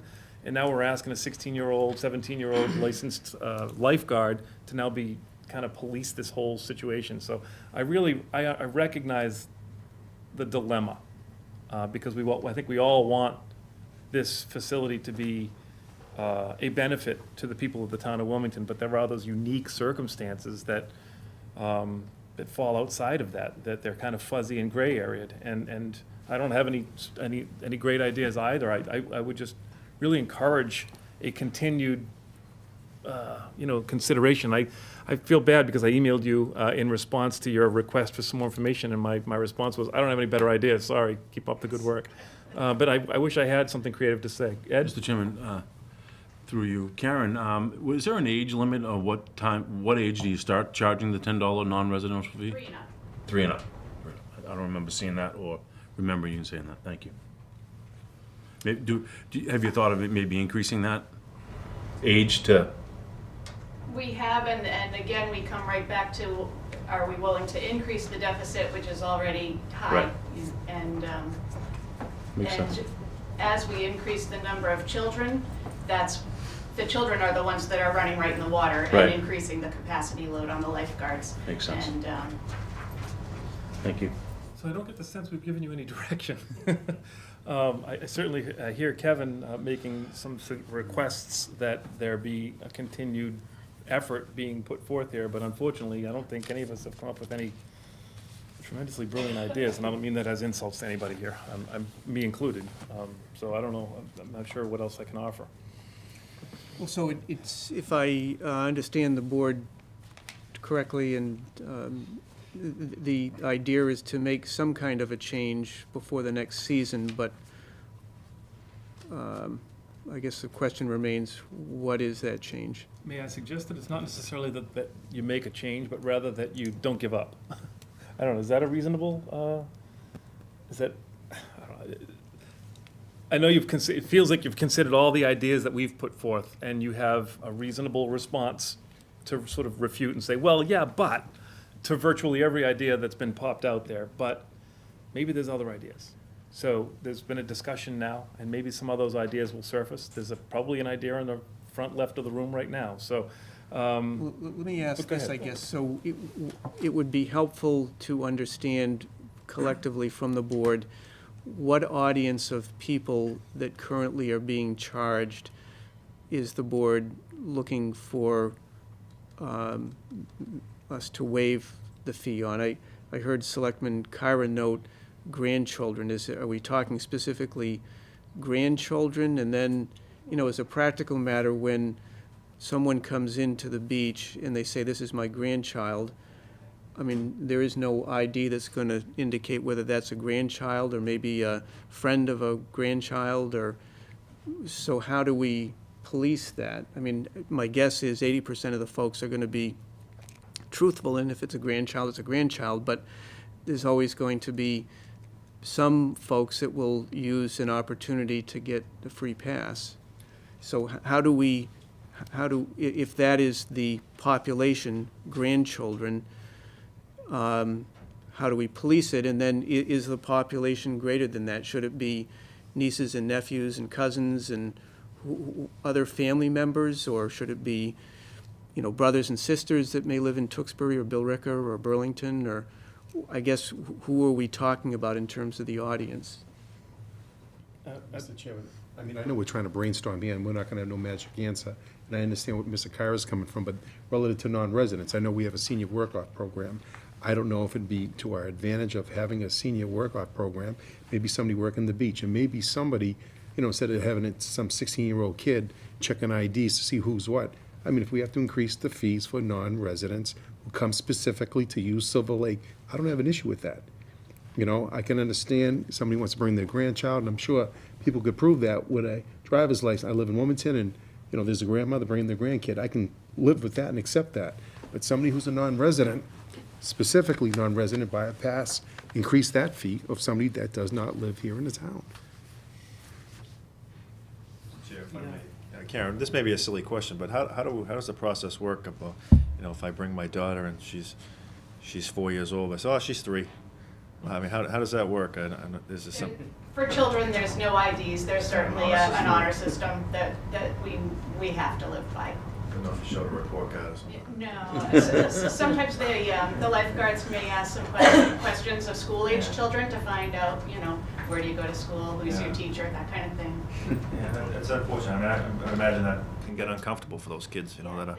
It's challenging. Yeah, and ultimately, the number one priority is safety there at the beach, and so I'd hate to take away from what they should be spending their attention on, which is the people who are swimming. This year, we did actually implement a new position of gate attendant to try to, because we saw the shortage of lifeguards, to see if we could get some applicants, and I was hoping for a couple of crusty senior people that would be at the gate to check, but we didn't get any of those applicants. So we got a couple of young kids that weren't certified to be lifeguards, so at least we could extend the staff that way and release a little of the burden on the lifeguards, but Maybe again. reach out to some of the senior work program. I mean, And I would argue we don't have any crusty elderly. Crusty on the They're outside, very- only we know. Only the best. So I get the sense that it feels like we're focusing on this sort of kids in the care of either grandparents or uncles or aunts or something like that. So maybe, is there a category of people in care of other people? Is that too broad? We talked about grandparents. Well, all right, well, what if it's a great uncle instead of a grandfather or something? So if a child is in the care of an adult, and either the child or the adult are not residents, I wouldn't want them to have to make that argument to the 16-year-old kid at the gate. I would ask them if there was any kind of accommodation that could be made that wouldn't have a huge detriment to the budget. I would ask them to come see you guys in the rec department before they go in and get something handwritten or whatever. Is it a pre-printed pass that says, okay, you can have two guests. You're a resident and you're going to bring 2 non-residents who are going to be in your care because they're children. I'm just brainstorming here too. It may not make sense, but I'd rather have them come see you guys for an authorization to do that than try to make that argument to a kid at the beach who's really not going to be inclined to probably fight back. and shouldn't have to be, frankly. Yeah, no, that's why, I mean, I mentioned grandchild because that was the issue, but that's why I mentioned also a resident, as you did, can bring in one guest. You mentioned a resident could bring in two guests, but I say, you know, have a resident bring in one guest and then charge the other guests that are attending with that person. I mean, that's. At the same rate or an increase? Yeah, no, I'm at $5 or, you know. So that would be cheaper than That what we have would now. be cheaper than what we have now. So one free pass and one at a discount? Yeah, or all at a discount.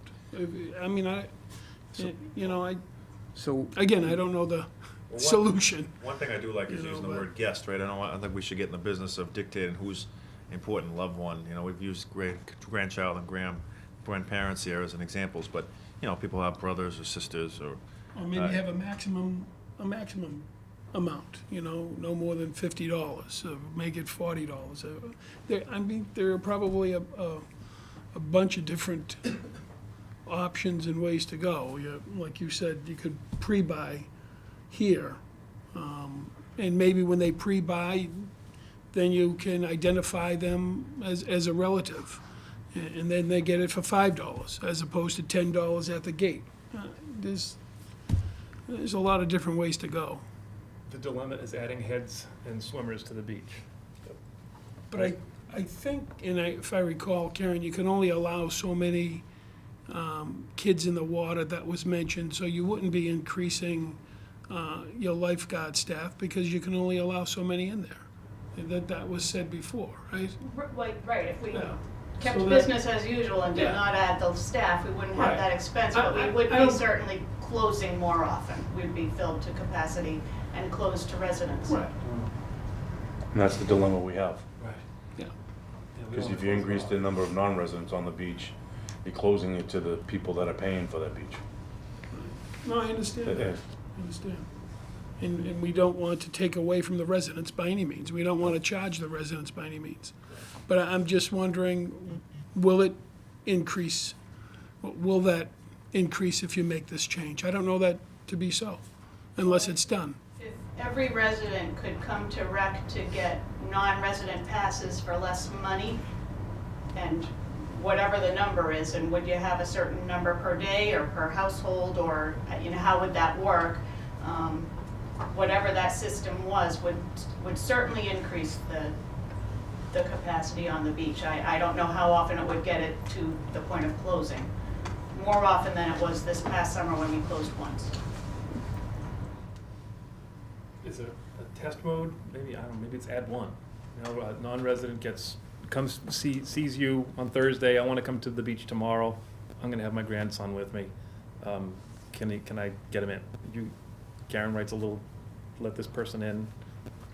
I don't know, just, maybe that's a pilot program we could run, for one person. Do we document anything anywhere where it's, who's coming in, and is there anything way we could perhaps going forward, maybe we, you know, 2 grandkids, 1 babysitter, you know, 5, I mean, just so we could look at some data and see specific, I mean, we're throwing out scenarios, there things that we've heard from folks, but you don't keep track of that right now, right? Well, we do keep track of all the non-resident passes that we sell each day, But not who it is, I mean. but not, right, we just have a last name. So you do sell passes ahead of time for the beach? No, not ahead of Oh. time, just that at the gate, the $10 per person, they get a receipt and it's written up every day, so we have. I mean, maybe, I don't know if I heard this from Mr. McCoy, but maybe you could charge the adult non-residents more and have a higher threshold with the age category so that they're not charged. I don't know. So, I'm gonna, like, regret what I'm about to do, but I'll do it anyway. If it's a suggestion or a positive contribution, I welcome it, Kevin. If it's challenging or confrontational, I'm shutting you down. So what do you have to offer? Well, I do have some suggestions, but you gotta understand that if you're operating at a deficit and you're calling yourselves victims of success, I don't really consider that success. I agree with Mr. Kara that you shouldn't be charging grandkids to come there or put a burden on grandmothers, because a lot of these grandparents are actually raising kids, or they're raising their a single parent home child. And so these people are already stressed and burdened, and I appreciate Mr. Carr actually stepping up and showing that he cares about these people. One thing that you mentioned was salaries operating at a deficit. And personally, I don't think anybody would rather a 17-year-old be burdened with rescuing a child's life. And what I wanted to suggest is that you might want to consider privatizing this place. That beach house is really nothing to write home about. It's been the same way for decades. And so what I would suggest with all this free cash that you have is knock it down and build a new building with a second floor or a third floor where you could rent it out to yoga, you could rent it out to people that do scuba diving, you can rent it out to people that teach CPR, and you privatize the whole thing so that you generate income. Another suggestion I would make is up at Winnipesaukee, they have a very famous hockey tournament in the wintertime, and you could actually run a hockey tournament. Another thing you could do is you could actually move the recreation department down to that location and actually market trips and that sort of thing to the non-residents that are coming in. I don't believe in charging a child any money for going to the beach. And as far as the lifeguard situation, we have firemen. It's not like the town is burning down. We have firemen that are supposed to know how to rescue somebody from drowning or anything like that. And I don't see why there would be anything wrong with taking a fireman who's not fighting a fire and putting him down at that lake. And maybe even open it up to some type of instructional education where he teaches other people how to do CPR. But to be honest with you, I haven't heard anything tonight where you're offering anything to actually even come close to being successes. You're saying you're a victim of successes and you're operating at a deficit and you're giving nothing to correct the situation. And so that's my 2 cents, and I'll, like to see something be done with that beach house, As always, Kevin, your 2 cents is 2 cents more than most of us were hoping for. But thank you for your contributions. So, yeah, I guess, are we punctuated? Are we at the end of that? Do you have a sense of who the audience is that we'd all kind of like to? Mr. Chair. Yeah, please, I know the Greg. manager's looking for some direction. I'm happy to offer a motion that regardless of what we do for non-residents, that I think we should agree that residents should not be charged at any point. So I'm willing to offer a motion that regardless of which direction the Recreation Department goes in, that residents not be charged. I certainly have no objection. It's your prerogative to make a motion to that effect. I'll second that. So that's been seconded. Was that you, Mr. McCoy? Yes. Yes. Further discussion on that point? I see none. All in favor of the motion to, whatever happens with regards to a charging scenario at the beach, that residents not be charged? All in favor? That is unanimous, and I'm glad that we have unanimity on that point. I know there's a challenge on the other side of this that we haven't really offered any resolution to, but It seems to me that it would be problematic to establish any kind of categories of people, whether they're relatives or children that are being cared for by a daycare provider. And I'm not advocating for this, but rather than trying to deal with figuring out what category that individual falls into, the premise should be on if this is what the board is looking for. And I guess I'll just pose the question that some number of passes be provided, so it could be maybe not a relative at all, but somebody who happens to be a visitor or something. I think it's just very problematic to expect the rec department to have to figure out what relationship this individual is to the resident. Yeah, if I may, Mr. Chair. And that's why a few moments ago, I don't think the town government should get involved with who's more important, loved one, you know? If we're gonna call it guest, we should just be guest, and it's, everyone falls under that umbrella. So wherever we go, I don't think we should get in the business of saying grandkid, aunt, uncle. I mean, we're not the ones to be able to dictate who's important to you. I mean, how much of a problem is this? Are we getting a groundswell of folks that are saying that they can't, they're being disadvantaged because they can't bring people to the beach? I mean, is this, I guess I don't really have a sense of the scale of the problem. I haven't received any calls. I don't know, Karen, I don't know if you have or to what degree, but As long as I've worked for the rec department, there have been people unhappy about paying the non-resident fee from back when it was $4 when I started to now when it's $10. So we do get a handful of people every summer that don't like it for their non-resident friends or family. Mr. Chairman, that's a fair question the manager asked, and I'll answer it. I haven't heard one person complain about that, you know, so I tend to agree with the manager.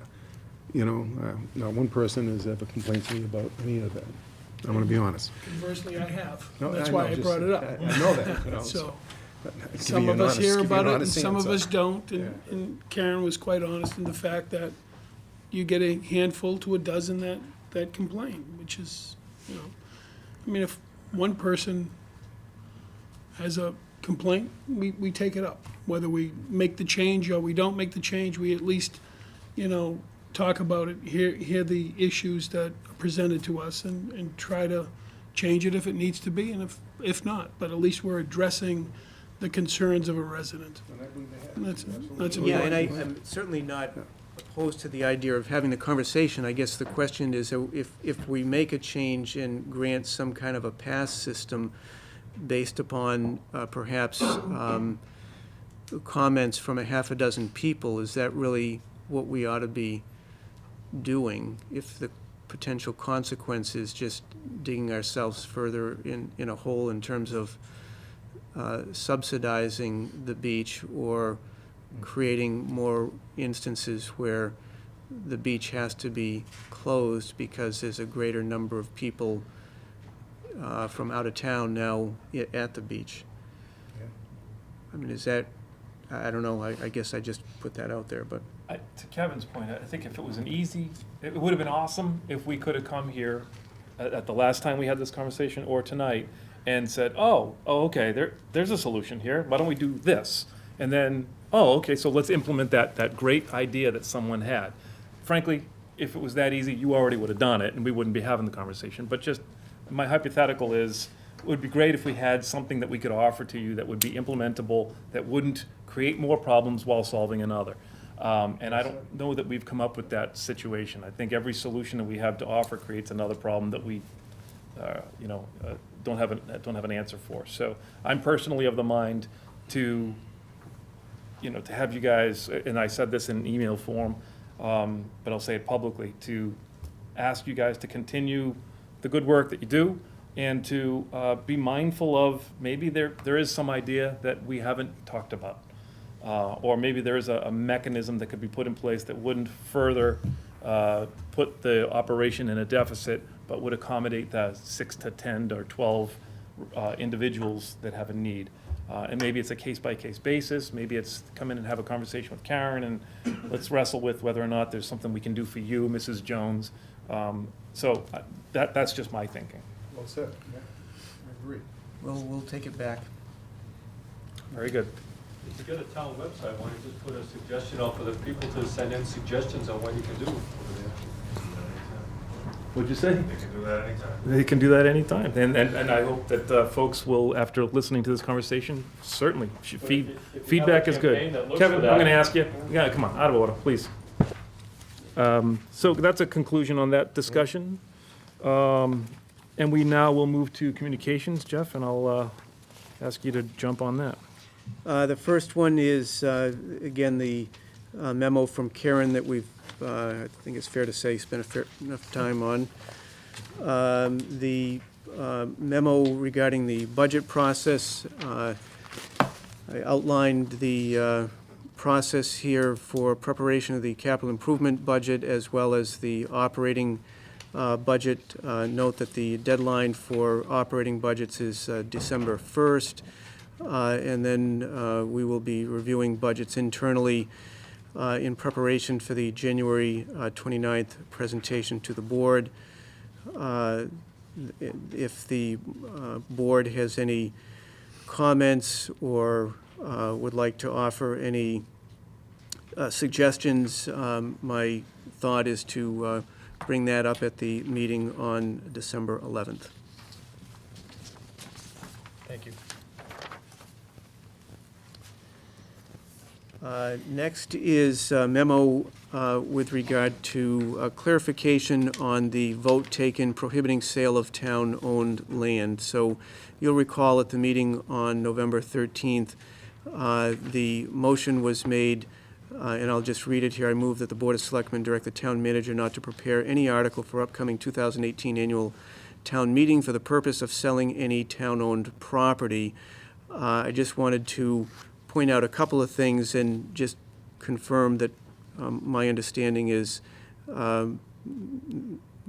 no sale of town-owned land. We may have circumstances, I have not had an opportunity to speak with Valerie about this in the last week or so, but I know that the planning department is looking at individual parcels that the town owns with the prospect of, at some point, it may not be this year, but it could be, recommending that they be deemed surplus for the purpose of going through a competitive process and having a developer and an outfit like Habitat for Humanities construct a single family affordable unit. My understanding, based upon this motion, is that that would not be something that we would be looking to do this year. The other circumstance that does happen on a regular basis is that we'll get petition articles from residents that are seeking to purchase a piece of property that may be vacant next to them, either to square off their lot or for some other purpose. Normally that process will be reviewed by the Property Review Committee. A recommendation comes to me, and then I determine whether or not to deem it surplus. Based upon this directive, it would seem to me that if that comes up, then any property that would be pursued in that manner I would not deem that property surplus. So I just want to make sure I'm clear. Mr. Chairman, if I Yep. can say, I know I made the motion to that, but I trust the manager's judgment. I would have no problem modifying that vote, because if there's a citizen that wants to add to their land without developing it for a structure, but have a bigger backyard for a few $1,000s, I don't have a problem with that. You know, I mean, if that means us to, you know, maybe to amend the motion or make any kind of change, or the town manager can recommend, I have no issue with that. You know, that I think is a simple request, and Am I right, Mike, in Yeah. that the spirit of your motion and the vote that was taken that night was to prohibit the manager from putting an article at the town meeting that would propose the sale of town-owned land for a 40B development? Or, not for a 40B, Yeah, for an not for affordable 40B, development? no. Sorry, not for 40B, but for okay. affordable housing being development? nice, but not that nice, but I'll tell you, exactly, like the town manager, the property review board, they'll look at, like, maybe somewhere on Kenwood Ave, the town may own some property, maybe somebody who abuts it would like to, pay a few $1,000s for it, and everyone's happy, something like that, I wouldn't have an issue Sometimes with. they're the little, Yeah, the just- small yeah, parcels, it's it's just not even little- a full parcel in and of The town itself. manager can explain it probably better than I, because he deals with that, and I trust his judgment, I just don't want us to sell acres of property and a 40B happens, or someone buys it for a lease for $1. I don't want to do that. I'd rather wait till 2019 before you consider anything, but I have no issue letting the manager, speak on that. I have no issue with that. So, yeah, I mean, I guess, to my way of thinking is the way that the vote was taken, right now, he wouldn't be able to do that. So I think we need some sort of an adjustment to the language of the vote that was taken last week, 2 weeks ago? Jeff, if you want to help a little bit, I'm willing to make an amendment to give you that authority, So I within guess if reason. the intent would be that your motion or your vote would be with the, subject to petition articles from residents seeking to purchase town-owned property, not for the construction of a home. I mean, the other thing that may happen, for example, is someone may be interested in purchasing that piece of town-owned property because it now provides them with the setbacks that would allow them to either add a garage to their property or, add a sun porch or something like that. So, What would you say then, property that's deemed surplus by the town manager? I mean, obviously, 8 acres and 7 acres of land is not deemed surplus, but right. a small little portion of someone's Right, that a residence A- that's. adjacent existing living in properties. today. Yeah, I don't have it, may I be let the considered town manager use surplus. his judgment on that. Excluding Yeah. those properties, so your vote as it was, but excluding those properties that the town manager deems surplus to the needs of the town? Yeah, I mean, I think we all understood the intent of the motion and what the vote was for, because of that particular discussion was on that particular issue. And I don't think that it was meant to interfere with these items that you've mentioned Okay. in your memo. Smaller items, absolutely. I just wanted to make sure, so based upon that, my expectation is then if there are individuals, residents that submit petitions seeking to purchase town property, we would go through the, property for increasing their lot for whatever purpose. We would continue to go through that process, and ultimately town meeting would have to approve it anyways. I don't know. And that's the same procedure that you've always done in the past. Right. So do you feel you need a motion to that effect? Or is this conversation No, I think the sufficient to- conversation is sufficient. It sounds like we're all in agreement that the real focus point of that discussion, and that vote previously, was not to be selling large parcels of property for the purpose of independent development of those parcels. All right. Okay? Okay, I'm good with that. thank you.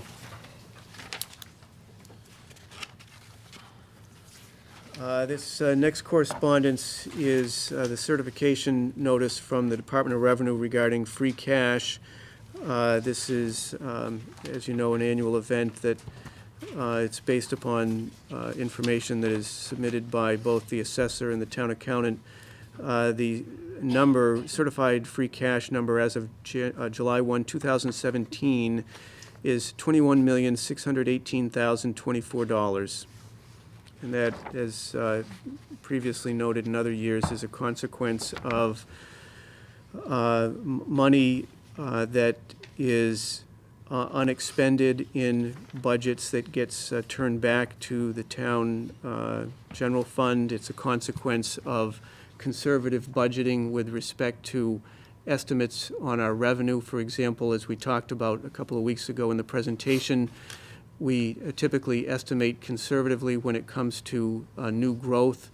And so when new growth comes in higher than estimate, that fuels free cash. And when we estimate conservatively with respect to what we anticipate receiving from the state in terms of local aid, and as has happened the last several years, we get additional state aid above what we estimate, that generates free cash. So as much as, some might consider this a real problem, the alternative is to be aggressive and overestimate and come in the reverse situation. So, these are not, when you're doing a budget, it isn't surgical where you can just precisely estimate revenues and have them come in spot on. It's always your best estimate based upon information that's available to you at the time.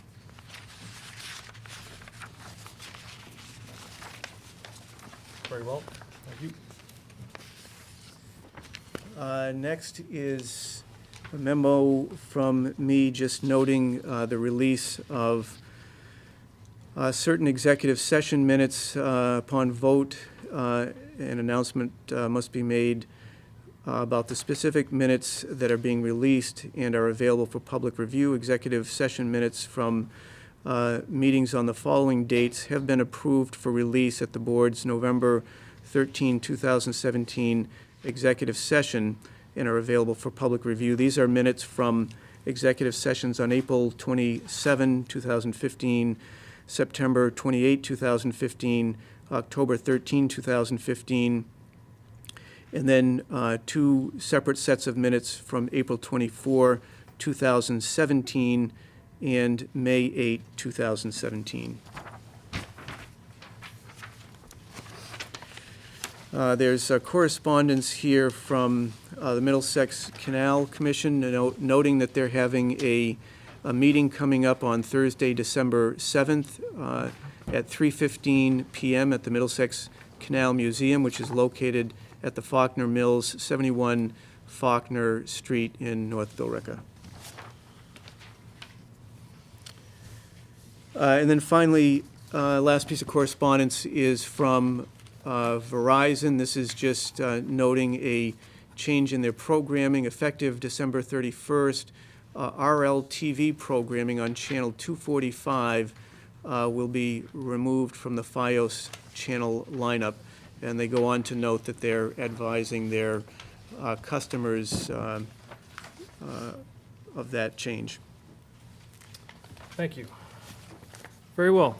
Public comments. Anybody all? Anyone at all? Public comments. Chief, anything? Nothing back there? D? WCTV, anything? Kevin, how can I help you today? Okay. I'll try to keep my comments relative to the agenda items. With regard to taxation and the concern about people being forced out of town, I just want to focus on fairness and legitimacy. We know that Proposition 2.5 allows the tax levy to increase to 2.5% above that previous year. But we hear people saying that their taxes are going up 20%. And so in terms of fairness and legitimacy, if everybody across the board in town was treated fair, their property tax should only be going up 2.5% plus new growth. So to hear somebody saying, my taxes have gone up 20%, there seems to be something illegitimate about that. And tonight, when we hear that there's over $21 million of free cash, and that has been obtained by basically over budgeting, it's concerning because people are being forced out of town. And I really don't hear you guys doing anything to address this emergency situation, whether it's an article at town meeting to put forth something to the legislature to take emergency action to allow the town to not have to raise taxes for people. That would be my suggestion. The other suggestion would be honest with people. Tell them the truth of what something's gonna cost. If you have to over budget and it comes in less, give the money back to the taxpayers. If this past year $18 million was sufficient, now you got over $21 million, wasn't $18 million sufficient? Give that money back to the taxpayers. Maybe you could save somebody from being forced out of town. The other thing that I wanted to mention was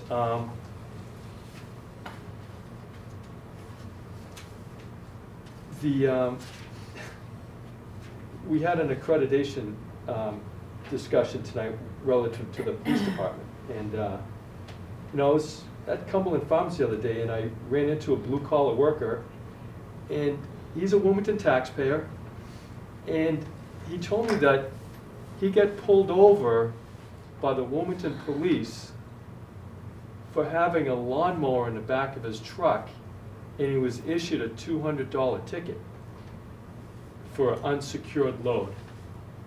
So it just doesn't seem right. It doesn't seem right that somebody like that's being given a hard time, you know? It could be any one of you guys that took your lawnmower to your mother or your grandparents or something like that, and you're gonna get a ticket for $200, and then we're gonna come here tonight and we're gonna pat ourselves on the back for, you know, police enforcement. The other concern I had was, somebody told me that the police had pulled over a pickup truck that was unregistered, and I'd like to get confirmation on this. He was unregistered, but then he was let go, then he went to Malden, and he actually hit an off-duty state policewoman on her bike. And so, I don't know if that's true or not, I just heard that. I'd like to get confirmation on that, but if that type of thing is going on, how the hell are we getting reaccredited? Who accredits the department for stuff like that? In terms of, You know, it's always amazing to me how these things pop up. It's always somebody this, somebody that. There's never any attribution to these nefarious or people out there floating around.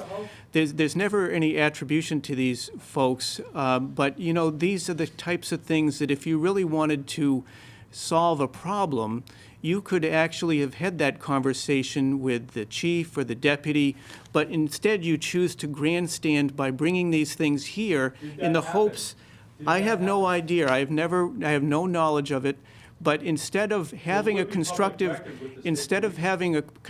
conversation with the department, you choose to air this, stir up the dirt I think here. you're the head of the department, Mr. Hull. Are You not could have the had town this manager? conversation with Are you the not the chief. town manager that would be the head of that department? Are you the head of the town? Do you think the town manager, this is ridiculous, I'm not engaging in this, so we're not gonna have that discourse. Yes, certainly, chief, you're not obligated, sir. Mr. McDonald's enlightening comments, as always, he's welcome to come to the police department, speak with me or the deputy chief at any time. If he has a complaint or something he thinks might happen or something he heard through the grapevine, well, the deputy come and have a conversation. We handle 24 to 26,000 calls for service a year. To just throw something out there, you know, I Did can't that say there's happen? probably. Did it happen, excuse me, chief? Mr. Don't McDonald. don't happen or interrupt did the it chief not- of police. Did it not happen? Kevin? Yes or no question? Chief? Yes, it's a yes or no question? It Kevin, is. Kevin, you are, Politely. Did it happen or did it not happen? I'd appreciate if you don't interrupt me when I'm trying to speak. I didn't interrupt. It's a yes or no question. Be respectful. Answer that once you get done talking, I appreciate it. So, if he would like to come to the police You're done station talking. tomorrow or the next day, more than welcome. Explain to me what he heard, what he knows, give me a time frame. We'll take a look at it, like we always do. And that's per our accreditation. So, thank you. and we appreciate it, chief. Thank you very much. Let's go to new business. That's us. So who wants to start? Here you go, Mr. Bendel. Thank you, Mr. Chair. Just a couple important things I want to point out. There's a very important event going on tomorrow night at Wilmington High School. The school committee is obviously in search of a new superintendent of schools, and they're inviting members of the community to give input on the search tomorrow night at the high school from 6:30 to 8 p.m. So if you want to have your voice heard or give your opinion, give some input on the superintendent search, that would be a great time to do it.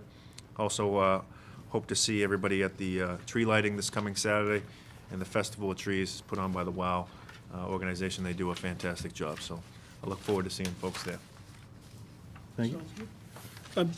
Through the town manager, do we have any update on the Butters Road Bridge as where we're at there?